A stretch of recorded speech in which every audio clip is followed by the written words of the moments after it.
SDPI की ओर से आयोजित हुआ ईद मिलन समारोह। दलित मुस्लिम एक मंच पर नौजवानों का आपस में मिलकर देश में फैल रही नफरत के खिलाफ एकजुट होने के लिए किया आह्वान।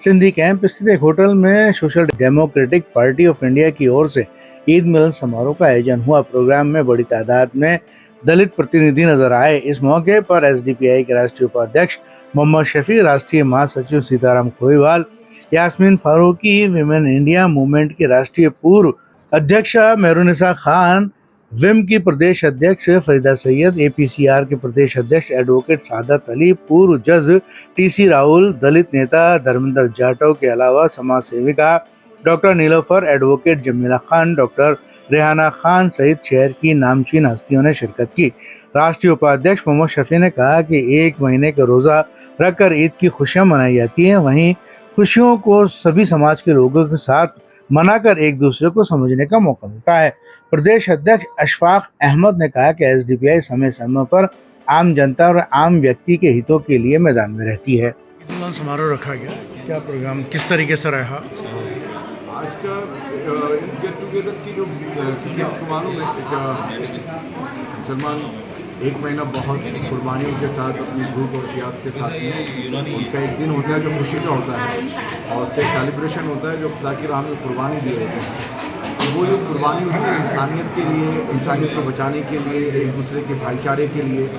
अमन और सुकून के लिए होती है। वही मैसेज ईद मिलन के ज़रिए से हम लोग आज यहाँ पर तमाम जो बुद्धिजीवी वर्ग के लोग हैं, अलग अलग पार्टीज़ के जो अलग अलग प्लेटफॉर्म पर एकता का काम कर रहे हैं, एक ही डिज़ाइन से काम कर रहे हैं कि देश कैसे बचे, देश में लोकतंत्र कैसे और देश का संविधान कैसे चले, उस पर जो हम ख्याल लोग हैं उन सबको आज यहाँ पर बुलाया गया था। और ख़ास तौर पर यहाँ पर महिलाओं को भी काफ़ी तादाद में जो है उनकी यहाँ पर शमूलियत हुई, और मेन मकसद ये था कि देश जिस तरह से अभी बढ़ रहा है, जो यहाँ पर आपसी भाईचारे को खुद सरकार अभी जो है अलग अलग एजेंडे लाकर मुसलमानों के ख़िलाफ़ ख़ास तौर पर जिस तरह से ये औकाफ के जो अमेंडमेंट एक्ट के नाम पर जो ये बिल लाकर एक्ट बनाया गया, इसके पहले जो है ट्रिपल तलाक के ऊपर, ऐसे आए दिन जो मुसलमानों के नाम पर जो ये अलग अलग नाम जिहाद, लेन जिहाद, कभी लव जिहाद, कभी थूक जिहाद, और ये जो काम कर रही है ये तमाम एंटी पीपल्स पॉलिसीज़ के साथ जहाँ पर वो बिल और एक्ट बना रही है, जैसे सीए वगैरह लेकर आई है जो मैंने अभी बताया, और आगे अभी यूसीसी की तैयारी कर रही है। ये सरकार भूल बैठी है कि ये देश जो है अनेकता में एकता का स्वरूप है, यूनिटी इन डाइवर्सिटीज़ की खूबसूरती है। ये एक रंग से नहीं चल सकता, यहाँ तमाम रंग हमारे हैं, चाहे वो गुलाब का रंग हो, चाहे वो जर्द रंग हो, चाहे वो हरा रंग हो, चाहे वो काला रंग हो, चाहे वो लाल रंग हो, हर तरह के रंग से एक गुलिस्ता बनता है। जो ये गुलिस्ता है सारे जहाँ से अच्छा हिंदुस्तान हमारा, हम बुलबुल हैं इसकी, ये गुलसिता हमारा, तो जो हम सब मिलकर इसको गुलिस्तान बनाते हैं, इसको ये यहाँ पर नफरत की आंधी में छोड़कर एक रंग, एक मज़हब, ऐसा कभी भी एक देश में नहीं हो सकता। जिस तरह से आए दिन आतंकवाद के नाम पर जो ये हिंदू राष्ट्र की बात करते हैं, क्योंकि एक ही देश का नाम है हमारा भारत, इसको इंडिया, जो संवैधानिक नाम है हमारा, इसलिए जो ये बांट रहे हैं तो हम कैसे पूरे देशवासी एक हों, ये मैसेज हमारा ख़ास देना था। और साथ ही साथ हमारे जो कश्मीर के अंदर सैलानी जिनको वहाँ पर आतंकवादियों ने गोलियों से भून दिया है, वो दरअसल हिंदू का कत्ल है, न मुसलमान का कत्ल है, दुश्मनान हिंद, ये हिंसा का कत्ल है। ये हम लोग यहाँ से बोलना चाहते थे कि ये जो खिराज अक़ीदत हैं उनको पेश भी की गई है, और हर एक आतंकवाद को हम कंडम करते हैं, मजम्मत करते हैं। और साथ ही साथ ये भी हमारे तमाम भाइयों से कहना चाहते हैं कि जिस तरह से आतंकवादियों ने वहाँ पर हमारे सैलानियों पर हमला किया, आतंकवाद फैलाया, धर्म और जो है आपस में बांटने की कोशिश की, तो तमाम कश्मीरियों ने भी साथ दिया, किनका, हम भारतवासियों का, भारतीय सैलानियों का, और साथ ही साथ वहाँ पर मस्जिदों के अंदर से ऐलान किया और उस आतंकवाद को मजम्मत की। तो हम एक चीज़ ये भी कहते हैं साथ में कि जिस तरह से कश्मीर हमारा, कश्मीरी भी हमारा है, उन्हें भी गले लगाना है। और तमाम मुसलमानों ने नेक्स्ट डे जो जुमा था, तमाम मुसलमानों ने मस्जिदों से बाहर आकर एहतजाज किया और कंडम किया, और साफ तौर पर कहा कि ऐसे आतंकवादियों को कड़ी से कड़ी सज़ा मिलनी चाहिए। साथ ही साथ हम ये भी बोलना चाहते हैं कि जिस तरीके से यहाँ पर कुछ नेता लोग ये कहते हैं कि कपड़ों से पहचानो, साथ ही साथ ये जो लोग कुछ आजकल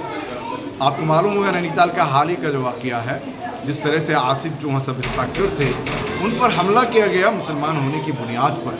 तो वो भी आतंकवादी हैं। जिस तरह से पालुका से लेकर अब तक जो लिंचिंग होती चली आ रही है, वो जो लिंचिंग करने वाले मज़हब के नाम पर वो भी आतंकवादी हैं। जो मुस्लिम औरतों पर, बच्चों पर हिजाब के नाम पर जिस तरह से उन्होंने हरकतें की हैं, तो ये भी सब आतंकवादी हैं। इसलिए मैं ये भी साथ में भारतवासियों से कहना चाहता हूँ कि जिस तरीके से अभी उन आतंकवादियों के ख़िलाफ़ तमाम मुसलमानों ने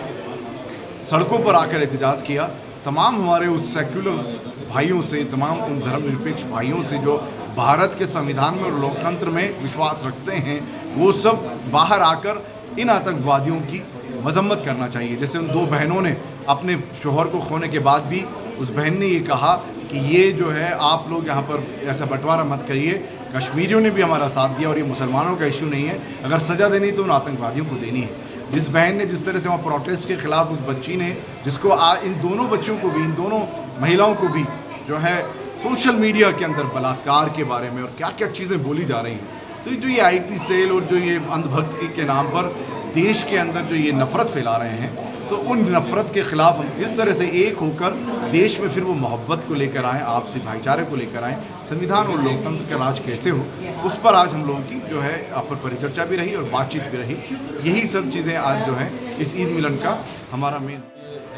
भारत में जो त्यौहार मनाने की जो संस्कृति थी, वो भाईचारे का एक बहुत बड़ा प्रदर्शन हम देखते थे कि कोई भी त्यौहार हो तो उसको मिलजुल करके और इस देश के नागरिक मनाया करते थे, एक दूसरे के गले मिल के मनाया करते थे। लेकिन कुछ वक्त से हम देख रहे हैं कि इसके अंदर बड़ी कमी आई है और ये जो राजनीतिक माहौल नफरत के जरिए जो फैलाया जा रहा है, इससे ये लोगों के अंदर दूरियां बढ़ती जा रही हैं और लोगों के अंदर एक दूसरे पर भरोसा उठता जा रहा है। और जो सरकारें हैं उनके नज़रिए भी जो है वो धर्म के एजेंडों के ऊपर ज़्यादा हैं, जबकि देश की सरकारों को विकास के बारे में और दूसरी बातों के बारे में ज़्यादा बात करना चाहिए। तो आज का मकसद यही था कि हमने सरकार को यही बताने की कोशिश की कि करें अपना काम, लेकिन सरकार जो है वो सेकुलर सरकार होनी चाहिए।